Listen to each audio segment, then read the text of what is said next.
Ako po si Atty. Israelito Torreon, no? Galing po ako ng Davao. Ito po ay isang complaint po ni Acting Mayor Sebastian Z. Duterte in his capacity as one of the children of the late former president, but still alive, no?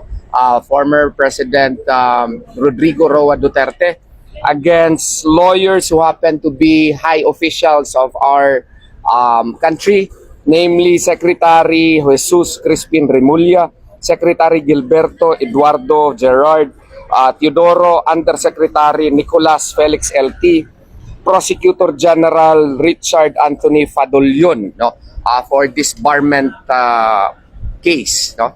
And as to the contents and the specifics, I think you know that I could not expound on the same, but this is related with the kidnapping as well as expulsion of former President Rodrigo Roa Duterte towards The Hague, Netherlands. So in the light of the fact that the family has decided to file a disbarment complaint against these lawyers who happen to be high officials of the land, Acting Mayor Sebastian Z. Duterte decided to file it himself in behalf of the family.